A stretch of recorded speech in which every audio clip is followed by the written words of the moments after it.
Most disappearances don't happen in the dark. They don't begin with screams or chaos or sudden violence. Some disappearances happen quietly, inside homes, behind closed doors, in places where silence is easier than truth. In the late 1980s, in a small European town, a teenage boy vanished shortly after returning from a family holiday.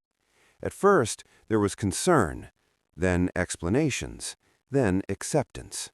For years, the story remained the same, until a routine home renovation uncovered something no one was meant to find and exposed a lie that had been standing quietly for 15 years.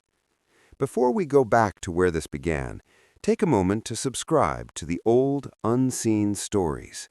Here, we tell calm, documentary-style stories about people, places, and moments history quietly forgot. Now, let's return to the summer of 1989. The town sat in southern Germany, surrounded by rolling hills and dense forests. It was the kind of place where life followed familiar patterns. Shops closed early, neighbors noticed when routines changed, and families were known not just by name, but by reputation. The Bauers lived in a modest stone house not far from the town center. Their son, Lucas, was 16, quiet, observant, not troubled, just inward. He spent hours sketching in notebooks. He liked walking alone. He talked about leaving one day, not to escape, but to explore.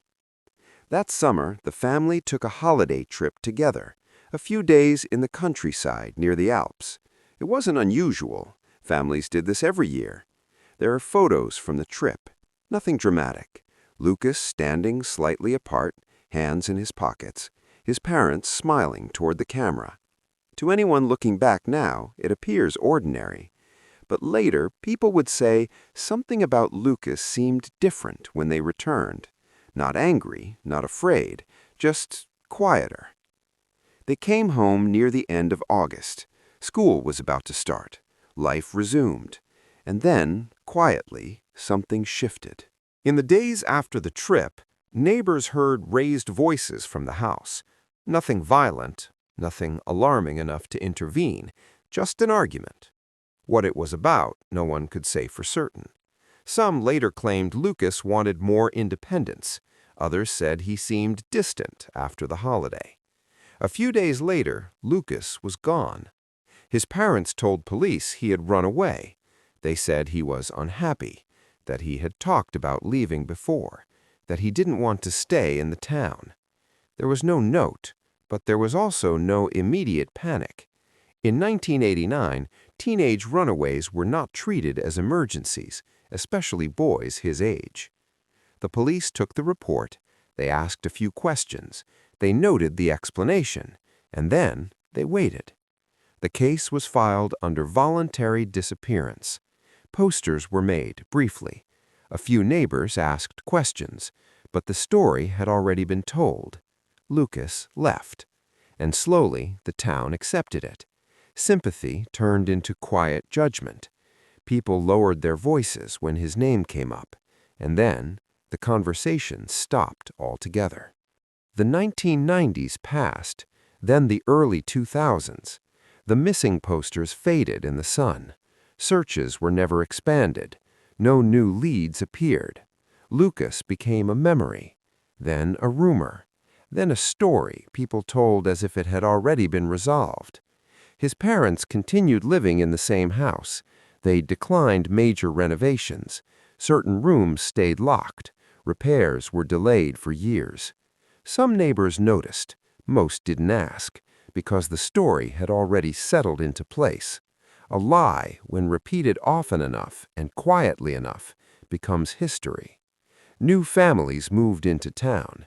Children grew up not knowing the name Lucas Bauer. And the house remained, unchanged, waiting. What no one knew, what no one questioned, was that the truth hadn't left the house at all. It had simply been sealed away. By 2004, the house had changed hands. The Bauers no longer lived there. New owners moved in with simple plans: modernize the kitchen, reinforce the cellar, open the space. Nothing about the renovation was meant to uncover history. It was practical, ordinary. The work began slowly. Old plaster was removed, floorboards were lifted, walls were measured. That was when the workers noticed something unusual. One wall near the kitchen didn't align with the rest of the structure. Its thickness was inconsistent. The sound it made when tapped was dull, hollow in places where it shouldn't have been. Behind the kitchen, near the cellar stairs, there appeared to be a sealed section of the house. No door, no access point, just a wall that didn't belong. At first, the workers assumed it was an old structural modification, common in houses built decades earlier. But when they began removing the plaster, they realized this wasn't a renovation, it was a concealment.